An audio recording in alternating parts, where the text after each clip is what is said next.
Assalamualaikum teman-teman. Di video ini kita bakal cari tahu gimana sih efek makanan yang kita konsumsi sehari-hari terhadap mood kita. Kali ini aku nggak sendiri karena kita bakal belajar dari salah satu temanku, namanya Lutfi Abdullah alias Upi.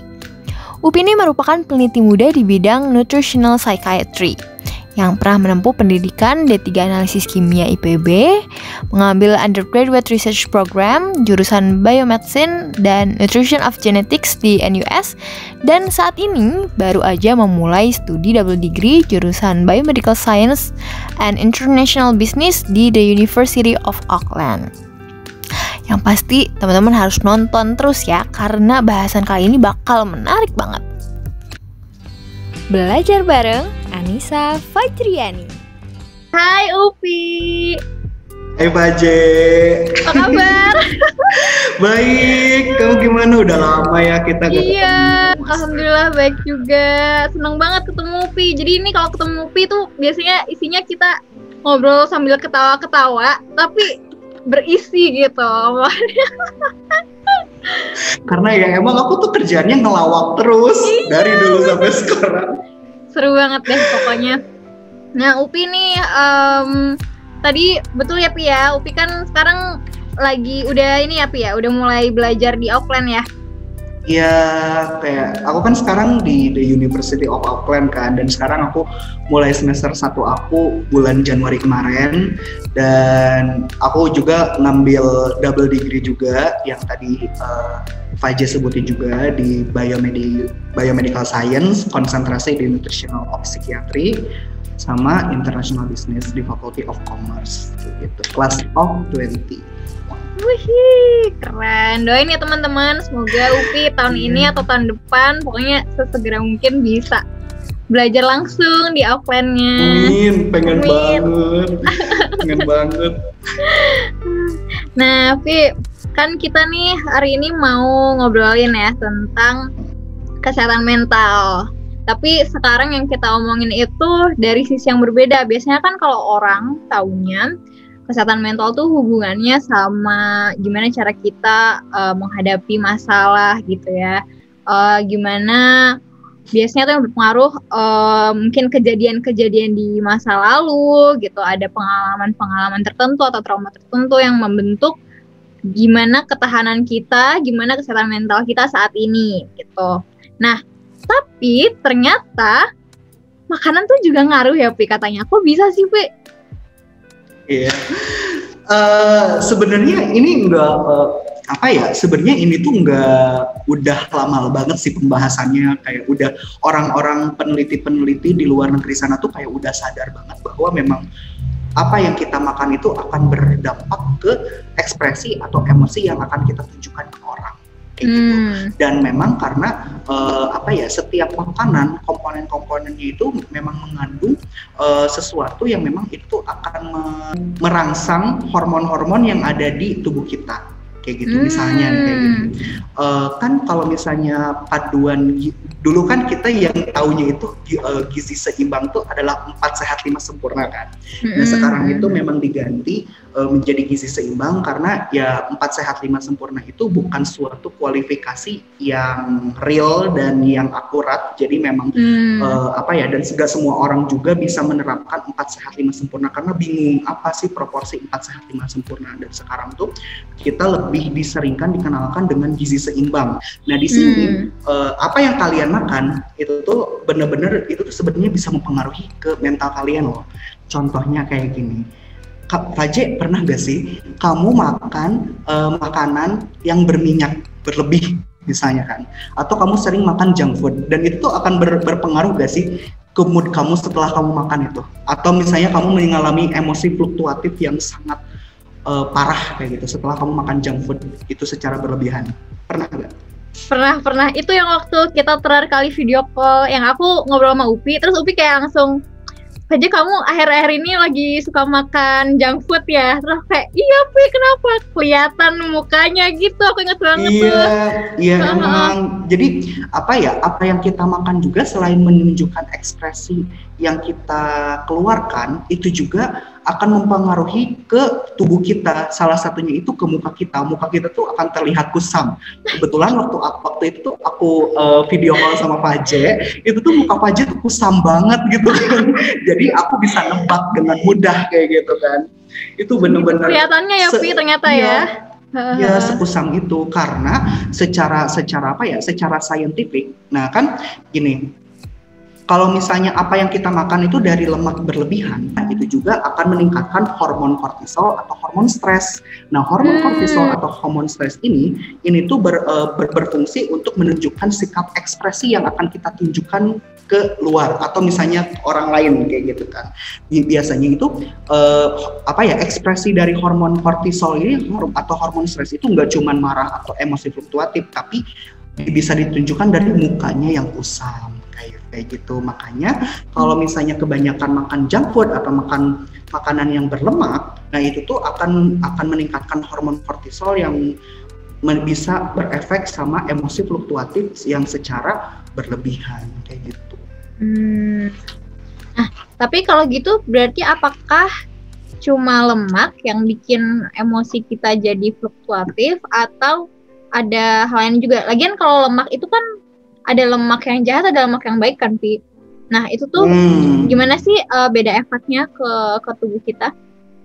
Nah, jadi sebenarnya gini ya, kalau misalnya ada yang aku pelajari, ini kan kita sama-sama belajar nih. Kalau misalnya nanti ada yang komen juga, boleh banget nanti komen. Jadi yang aku tahu itu kan ada lemak baik sama lemak jahat, LDL sama HDL. Nah, kalau misalnya lemak baik itu tuh dia itu asupan lemak yang kita makan itu pas. Misalnya kayak kita tuh tidak berlebihan makan juga, dan memang lemak yang kita makan itu lemak biasanya yang bagus itu dari lemak nabati. Nah, kalau misalnya lemak yang misalnya dari hewani, nah biasanya kan itu tuh dia itu gampang banget menyerap radikal bebas yang ada di sekitarnya kan, dan itu tuh akan menyebabkan konversi yang menjadi lemak jahat itu di tubuhnya itu gede kayak gitu. Jadi memang kalau menurut aku, kalau misalnya menurut aku ini ya, konsumsi lemak yang baik itu sebenarnya konsumsi lemak nabati. Cuman kan kita juga tetap butuh asupan lemak hewani kan. Nah, mungkin nanti kita bisa jelasin juga nih, ada sesi yang menarik yang bakal aku jelasin tentang lemak baik dan lemak jahat kayak gitu kan. Nantilah, itu surprise. Nah, tadi kalau selain lemak, Pi, gimana dengan karbohidrat, protein, terus vitamin, mineral, itu gimana sih efeknya ke kesehatan mental? Ya, nah tadi itu kan aku kan ngejelasin tentang gizi seimbang. Nah, gizi seimbang itu nggak cuma protein loh yang dibutuhin, tapi karbohidrat, vitamin dan mineral itu juga dibutuhin banget loh teman-teman. Soalnya gini, kalau misalnya kita mengkonsumsi porsi gizi sesuai kebutuhan kita, nah efek yang baiknya itu kita tuh akan bisa mengontrol semua emosi yang ada dalam diri kita, dan kita tuh bisa mengontrol ekspresi yang kita keluarkan ke orang lain. Jadi kayak kita nggak kelihatan yang under control, tapi kita bisa mengontrol perasaan kita sendiri dengan konsumsi makanan yang tepat untuk tubuh kita sendiri. Karena ingat tubuh orang itu beda-beda, asupan orangnya juga beda-beda. Sesuatu yang aku mau sharing ke kalian itu adalah gimana caranya kita itu bisa mengkonsumsi makanan tepat untuk tubuh kita, dan gimana caranya itu tuh kita tuh menjaga kesehatan mental kita lewat makanan gitu. Nah, ini yang aku mau tunjukin ke kalian kayak gitu kan. Sebenarnya ini materinya untuk mente aku kan. Waktu kan aku buka sesi materi di Nutrisia, terus kayak aku open mentorship gitu untuk mente gitu, terus kayak ini materinya untuk mente aku, tapi ini bisa pakai banget untuk oh my god kalian. Jadi seharusnya ini cuma buat menti doang ya, tapi Upi mau share di sini. Makasih Iya. banget. Sama-sama. Nah, di sini kita bakal ngejelasin tentang proteins. Nah, proteins itu adalah protein of emotion. Nah, di sini itu sebenarnya ini ada beberapa section sih. Sebenarnya aku nggak cuma ngebahas protein juga, tapi aku ngebahas tentang vitamin. Kalau misalnya kamu mau tentang vitamin ini bisa aku jelasin kok nanti sekarang. Mau gak? Boleh. Oke, berarti nanti kita ini di protein dulu ya. Nah, di protein kita itu, protein yang kita tahu itu kan itu tuh diklasifikasikan menjadi dua kan. Ada protein nabati, ada protein hewani. Nah, kalau misalnya protein nabati itu banyak banget hasil bahan alamnya. Bisa dari jamur, bisa dari bayam, bisa dari bunga kol atau cauliflower, bisa dari asparagus gitu kan. Tapi kalau yang aku tahu itu protein nabati dari hasil olahan nabati itu yang aku tahu itu cuman tempe, tahu. Jadi kalau misalnya kalian lebih tahu produk olahan protein nabati selain tempe atau tahu, tolong kasih tahu aku ya. Nah, ada yang kedua itu adalah protein hewani. Nah, si protein hewani itu dia itu bisa dari sebenarnya protein hewani itu protein dari makhluk hidup hewan yang memang dia itu memang itu halal untuk sesuai masing-masing kayak gitu. Maksudnya kayak nggak semua daging. Kalau di umat Islam tuh nggak semua daging itu bisa dimakan kan, ada yang haram juga. Pun sama juga di agama Hindu, di agama Kristen ada nggak semua daging bisa mereka makan kayak gitu. Nah di sini juga klasifikasinya protein hewani juga ada protein hewani alfa sama protein hewani omega. Nah di sini bentar ya aku ngelihat materi. Di sini protein hewani alfa itu adalah protein hewani yang memang dia itu mengandung daging sejati atau misalnya dia itu dari daging hewan itu sendiri. Nah contohnya itu bisa dari daging sapi, daging kambing, daging ayam kayak gitu. Nah biasanya mayoritas daging daging protein hewani alfa biasanya warna merah. Kenapa? Karena dia itu mengandung pasokan oksigen yang lebih banyak gitu kan dibandingkan yang lainnya. Kalau misalnya ayam itu kalau daging ayam tuh terkecuali kali ya, tapi mayoritas itu daging hewani alfa itu warna merah. Coba kita jabarin ya, daging hewani alfa yang warna merah itu daging kambing, daging domba, daging sapi, daging kuda, daging kelinci kayak gitu. Kan itu semuanya warna merah kan. Nah, ada yang kedua itu protein hewani omega. Nah, protein hewani omega itu dia itu yang mengandung omega 3 dan 6. Nah, biasanya itu ini tuh ada di makhluk makhluk air. Nah, biasanya itu bisa di makhluk air tawar, air payau sama air laut. Ini tuh gak cuma ikan, tapi makhluk yang ada di air kayak gitu. Kayak bisa udang, lobster, kepiting, rajungan, kayak gitu. Cumi-cumi, teripang, kayak gitu. Mengandung omega juga yang tinggi gitu sebenarnya mereka. Tapi memang yang mostly yang kita tahu itu yang mengandung omega 3 itu yang paling banyak itu di ikan kan, baik air tawar, air payau atau air laut gitu. Nah di sini tuh sebenarnya manusia itu mempunyai warna emosi dasar. Nah warna emosi dasar itu adalah ekspresi dasar yang memang mereka tunjukkan ketika dari lahir sampai sekarang. Nah biasanya warna yang mereka tunjukkan itu berbeda-beda ya. Ada 6 warna yang aku jelasin di sini. Tapi sebenarnya banyak banget emosi warna yang konfirmasi, cuman yang aku jelasin ini emosi dasar. Ada happiness, ada sadness, ada fear, ada disgust, ada surprise. 5 ya, sorry, kok aku 6? Bentar. Gambarnya 6. 6 ya? Happiness, sadness, fear, disgust. Oh, angernya aku lupa gak ke bawah ya. 6. Nah, kayak gitu. Nah, ini kalau misalnya kalian bisa melihat sebenarnya apa yang kita konsumsi itu untuk khususnya untuk di bagian protein ya, sebenarnya ini bisa kita mengontrol semua emosi yang ada dalam tubuh kita loh. Misalnya kayak gini ya, kalau misalnya untuk protein hewani, kalau misalnya kita itu makan dengan secara tepat, konsumsi protein hewaninya itu tuh bisa mengurangi kesedihan. Coba J, aku mau nanya, ketika kamu sedih itu pasti pelampiasannya kamu tuh makan sesuatu yang pengennya kamu daging-dagingan, iya gak sih? Iya. Ketika kamu sedih, iya kan?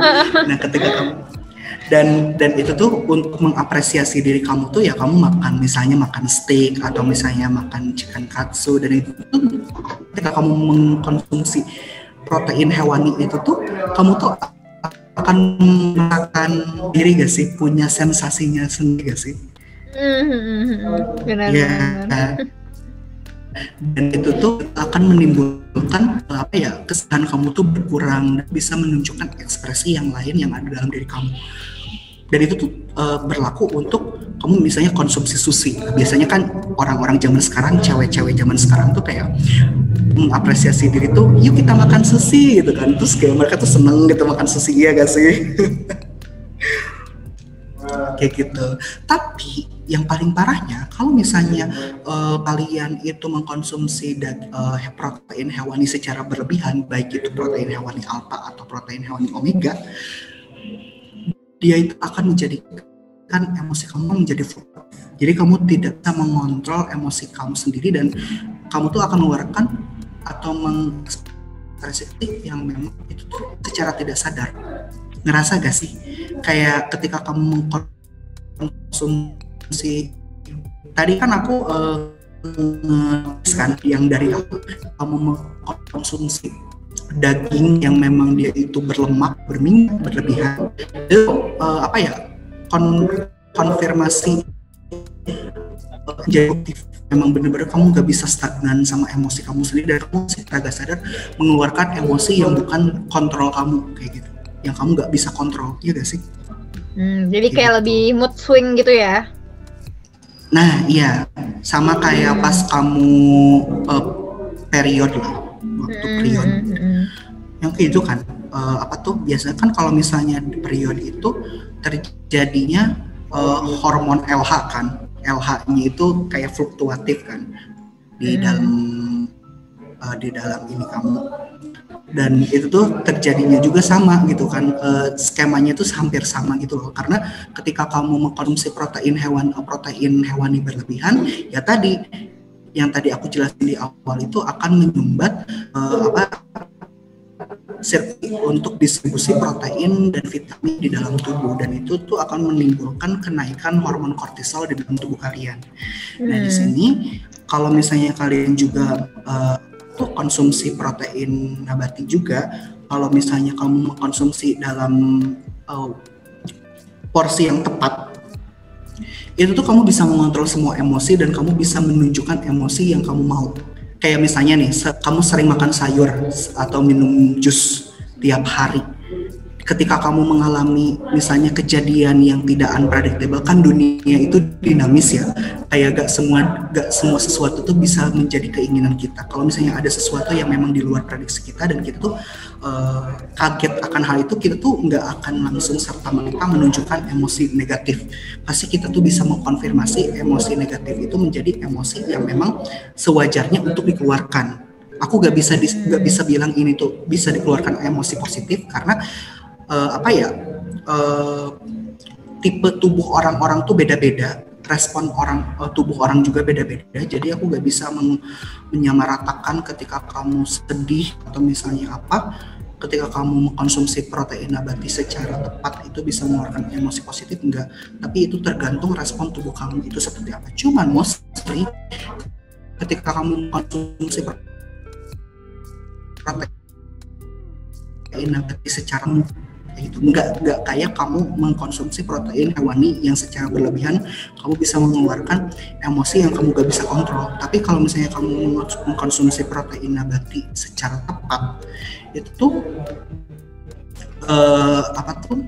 bisa mengontrol semua emosi yang ada dalam diri kamu. Ini juga menyangkut sama dietnya Tia Aristia. Nah, di sini yang aku pelajari, aku tuh gak pernah nemu kalau misalnya mengkonsumsi protein nabati, sayur-sayuran itu tuh bisa menimbulkan efek negatif. Jadi aku belum tahu. Mungkin kalau misalnya kalian tahu dan ada jurnalnya, tolong sertain ke aku ya. Tapi secara kalau misalnya setahu aku tuh belum ada. Jadi kalau misalnya kamu mengkonsumsi protein nabati secara berlebihan itu bisa kayak gitu. Bagus dan sehat kalau menurut aku ya. Karena yang aku baca itu dari jurnal itu belum ada.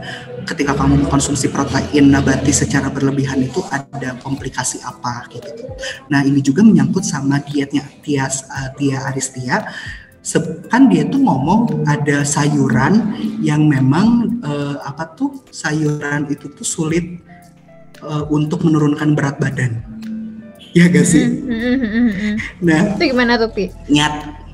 Nyatanya, ya aku gemes banget.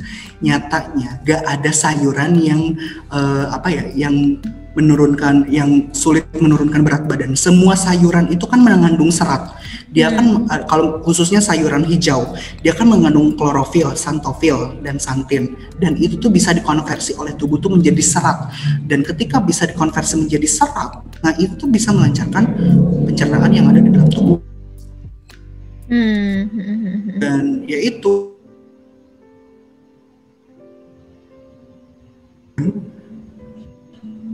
kayaknya semua sayur tuh bisa menurunkan berat badan yang aku baca ya. Nah, di sini juga ada perbedaannya nih sebenarnya J. Untuk protein hewani alfa dan omega, di sini ada perbedaan strukturnya dari dagingnya. Kenapa? Karena ketika mereka itu lebih banyak mengkonsumsi lipid, mereka tuh akan menunjukkan cita rasa aromanya itu yang paling enak. Jadi gak heran kan kalau misalnya daging lama-lamaan diproses itu akan menjadikan daging itu cita rasanya menjadi enak, ya gak sih? Iya. Kayak gitu. Dan itu juga semakin banyak proses pembakaran atau pemanggangan yang ada dalam daging itu kan berarti banyak minyak yang terserap, atau misalnya penggorengan lah. Kalau pemanggangan kan minyaknya keluar, nah kalau penggorengan itu minyaknya terserap. Nah, semakin banyak daging yang diserap, minyak yang diserap oleh daging berarti semakin enak, tapi efeknya juga semakin buruk. Karena apa? Karena tadi yang aku udah jelasin, dia itu akan menghalangi peredaran darah untuk distribusi protein dan vitamin. Nah kalau omega sifatnya juga sama kayak alfa, tapi enggak separah kayak alfa. Kalau omega itu ada toleransi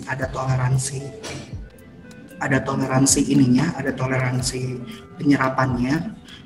Jadi kalau semakin banyak digoreng ikan itu biasanya nggak enak dan rasanya akan berubah, iya gak sih?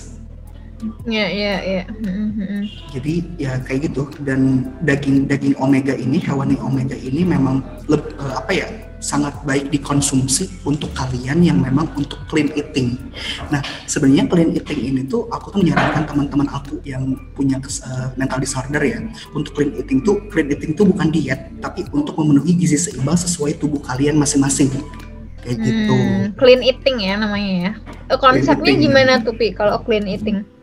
Nah, kalau clean eating itu konsepnya itu dia itu bisa memenuhi protein, karbohidrat, vitamin dan mineral sesuai tubuh kamu sendiri. Misalnya kan ada tubuh yang memang lebih banyak konsumsi protein lebih banyak daripada biasanya. Ada tubuh manusia yang biasanya lebih banyak mengkonsumsi vitamin daripada biasanya. Itu cara taunya dari mana? Harus kenal dulu tubuh kamu seperti apa. Oh gitu ya. Kayak gitu. Maksudnya kayak misalnya nih, kan kalau misalnya apa yang kita makan itu berarti apa yang kita keluarkan kan. Maksudnya kayak apa yang kita ekspresikan. Nah, coba kamu bikin eksperimen untuk diri kamu sendiri. Kalau misalnya kamu kebanyakan karbohidrat komposisinya, itu efek nanti ke tubuh kamu seperti apa. Kalau misalnya kamu makan terlalu banyak di proteinnya, nanti efeknya kayak seperti apa. Kalau misalnya kamu terlalu banyak konsumsi vitamin dan mineral, efeknya seperti apa. Cuman rata-rata untuk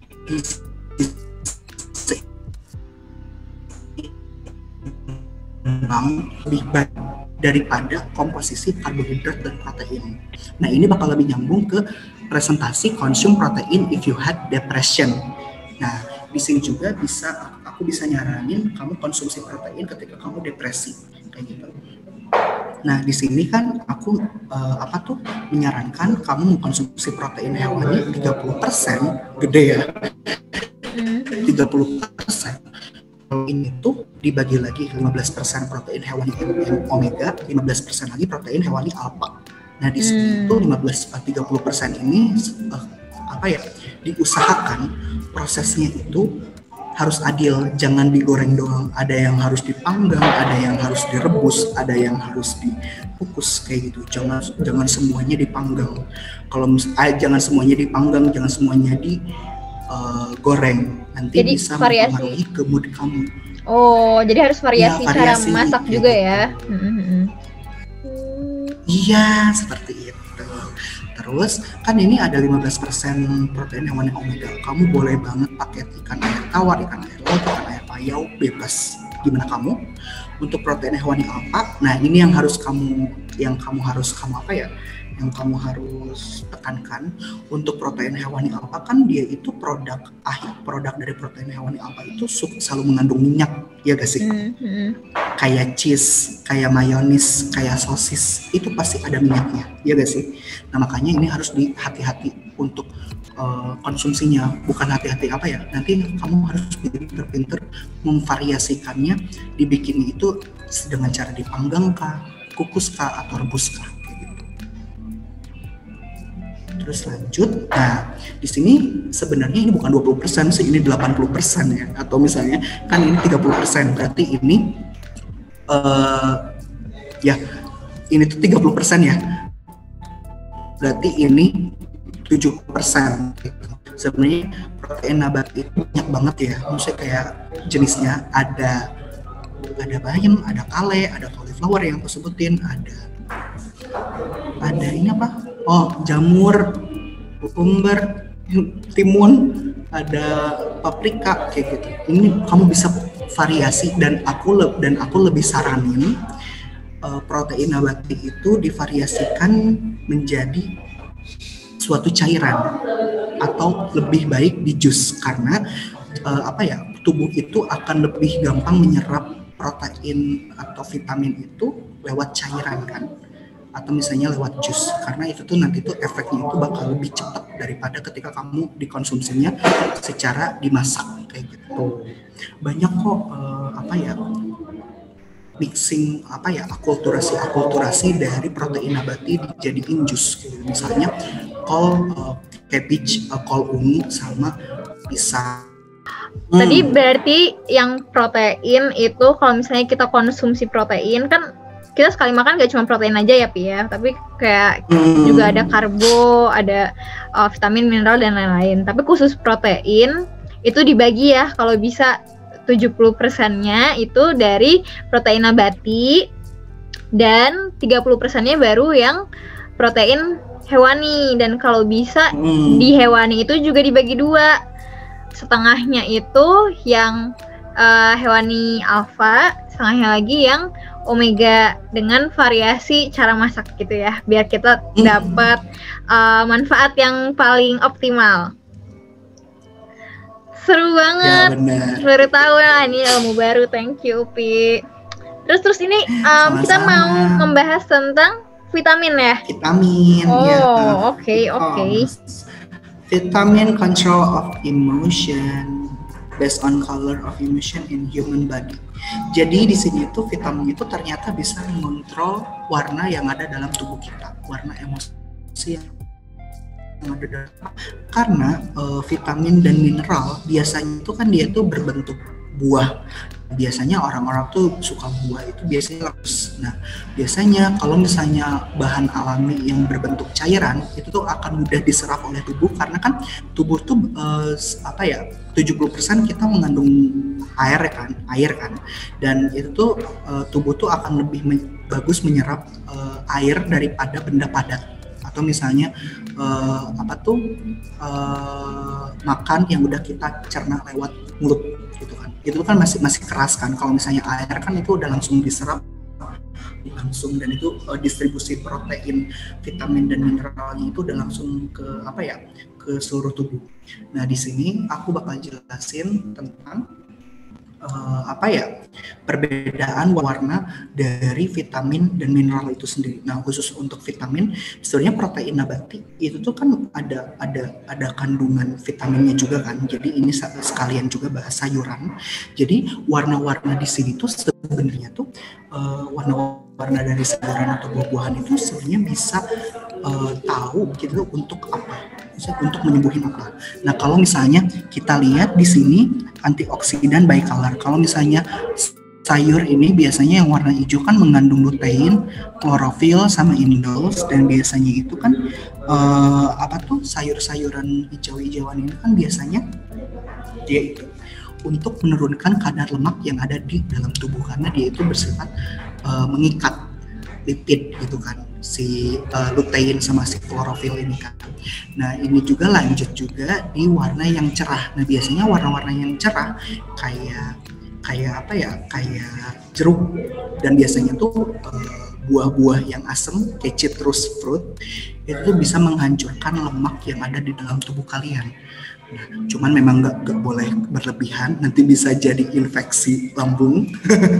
Dan ini kalau misalnya jeruk kan dia mengandung karoten sama xanthofil, dan dia itu bisa si xanthofil dan karoten ini bisa menghancurkan lemak yang ada di dalam tubuh, khususnya lemak jahat. Yang aku pelajari kayak gitu. Cuman kalau misalnya kalian ada yang kurang kayaknya nggak kayak gini ya, boleh share banget nanti di kolom komentar. Nanti aku bakal baca juga satu persatu. Dan kayak gitu. Jadi warna-warna ini tuh bisa menggantungkan gimana caranya bisa menyembuhkan kamu juga gitu. Misalnya kalau misalnya kamu lagi panas dalam, kamu bisa mengkonsumsi sayuran yang mengandung likopen. Nah, likopen itu kan ada di tomat. Kalau misalnya kamu kamu mau terbebas dari insomnia, nah pokoknya minumlah atau makanlah yang makanan mengandung resveratrol, atau misalnya kayak anggur gitu. Anggur hitam kayak gini ya, bukan anggur merah minuman. Nah, di sini kenapa healing food itu proses penyembuhan itu bisa dari makanan, khususnya dari vitamin, karena dari makanan bahan alami itu kan khususnya untuk di vitamin itu banyak banget komposisi yang ada di dalamnya. Ada kalsium, ada kromium, ada iron, ada magnesium yang memang itu bisa mengkonversi unsur-unsur itu bisa mengkonversi vitamin itu menjadi energi untuk tubuh kalian sendiri.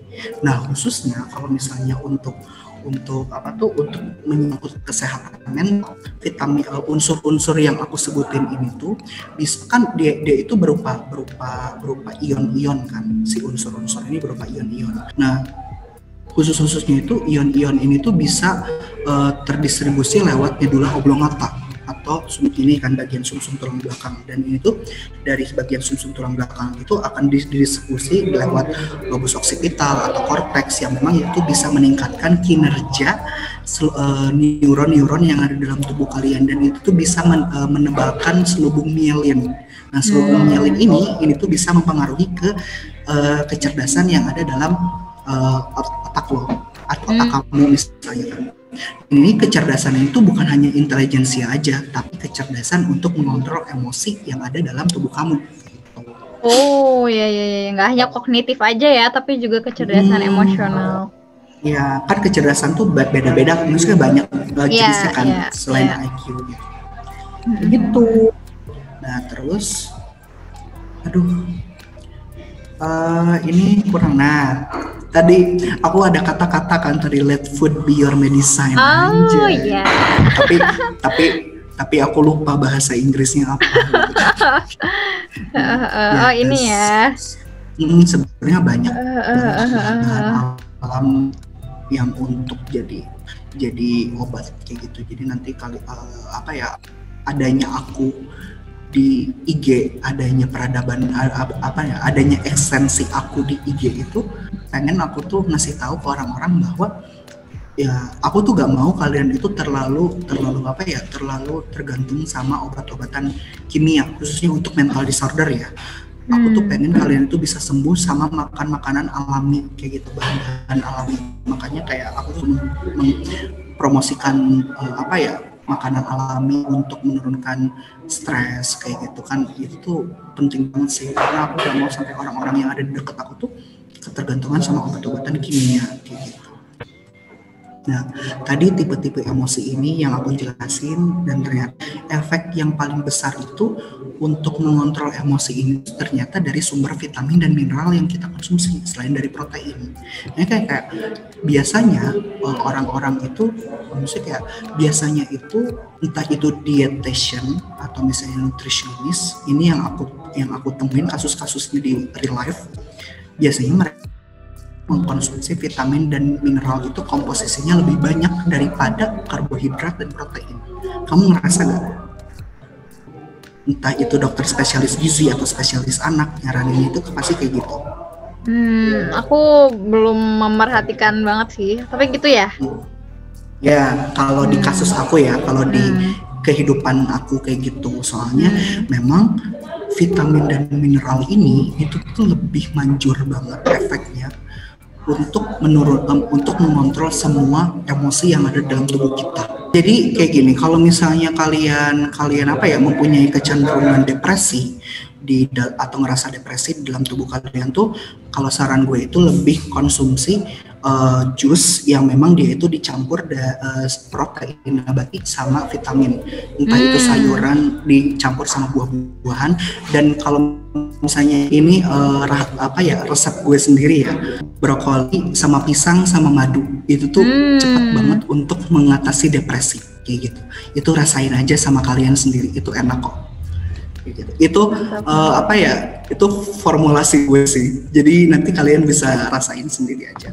Kalau misalnya kalian ngerasa ketakutan atau tense ketakutan itu, kalian bisa mengkonsumsi buah-buahan yang asam, citrus. Entah itu jeruk, entah itu lemon, entah itu infused water. Itu bisa menyegarkan otak lo, dan itu refresh otak lo agar nggak jadi tenses kayak gitu. Kayak gitu sih palingan. Wih, keren banget. Nanti aku mau cobain tadi jus brokoli campur pisang campur madu ya. Campur madu. Wih, seru. Gitu. Oke deh. Makasih banget ilmunya, Upi. Ini benar-benar bermanfaat banget dari tadi. Banyak hal-hal baru yang aku juga baru tahu gitu ya. Dan sangat praktikal banget nih buat dicobain sama teman-teman di rumah. Iya, aku juga masih belajar juga sih. Kita di sini sama-sama belajar untuk jadi yang lebih baik juga. Jadi kalau misalnya ada sesuatu yang memang mau di-share juga di akun di nanti channel Faje, nanti boleh komen juga ya. Nanti bakal gue baca gitu. Mantap. Aku mau mempromosikan nih buat teman-teman yang dari tadi tertarik banget ya sama apa yang di-share Upi dan pengen belajar lebih jauh nih gimana sih hubungannya antara makanan sama kesehatan mental kita. Teman-teman bisa follow nutrisia.id karena Upi di situ juga bikin mentoring ya Pi ya. Dan nanti kalau teman-teman terpilih jadi menti bisa belajar langsung sama Upi. Terus yang mau nyobain produknya Upi itu kayak gimana? Produk yang unik-unik tapi bermanfaat, enak lagi ya. Kayaknya ada yang mau launching juga nih. Mungkin Upi mau share produknya. Aku mau di spoilerin dikit. Jadi nanti Pikaya Indonesia tuh akan kolaborasi dengan Oral Mood. Itu tuh Oral Mood itu adalah produk health, makanan produk health gitu, yang dia tuh kue berbahan dasar oat. gitu kan. Dan itu aku bakal ngekolaborasiin itu sama Pikaya yang memang nanti itu bakal jadi suatu produk yang memang berbahan dasar biji pepaya. Jadi Pikaya sama Oral Mood bakal ada di Shopee sama Gojek khusus di domisili Jogja gitu. Nice banget. Bulan ini juga ya, Pi ya? Bulan ini. Jangan lupa cobain teman-teman. Yeah. Oke, makasih banget Upi sekali lagi buat waktunya, buat ilmunya, buat sharingnya, semuanya. Kita belajar banyak banget tadi, mulai dari tentang gizi, kesehatan mental, sampai gimana caranya jadi tangguh kayak Upi. Dan satu hal lagi yang aku benar-benar belajar dari Upi adalah mau gimana pun masa lalu kita tuh selalu punya kesempatan untuk memperbaiki masa depan kita. Itu yang aku benar-benar salut dan belajar banget dari Upi. Jadi jangan terjebak dengan masa lalu ya, karena kita selalu punya kesempatan baru. Selama kita masih dikasih kesempatan hidup, selalu ada kesempatan baru buat jadi orang yang lebih baik lagi. Thank you Upi. Upi mungkin ada pesan-pesan buat teman-teman di rumah? Pesannya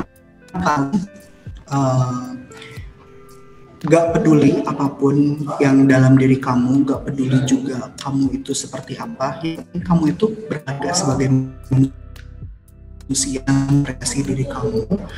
Sekecil apapun apresiasi itu tuh berpengaruh untuk kesejahteraan, kesehatan mental kamu. Dan jangan pernah menjadi orang pendendam, karena ketika kamu jadi pendendam, kamu tuh tidak akan menemukan kebahagiaan dalam diri kamu kayak gitu. Mencoba memaafkan, menerima dan mengikhlaskan itu lebih baik untuk menjadi orang yang lebih baik lagi ke depannya kayak gitu. Terima kasih Upi. Semoga sukses terus ya, bisa cepat-cepat ke Auckland. Lancar studinya, penelitiannya, anything. Kamu juga. Amin. Selalu nunggu kabar-kabar baik dari Upi selanjutnya. Jangan lupa nanti kita collab ya kalau kamu udah jadi DR. Iya, amin ya Allah, doain ya, saling mendoakan. Nanti kita collab selanjutnya.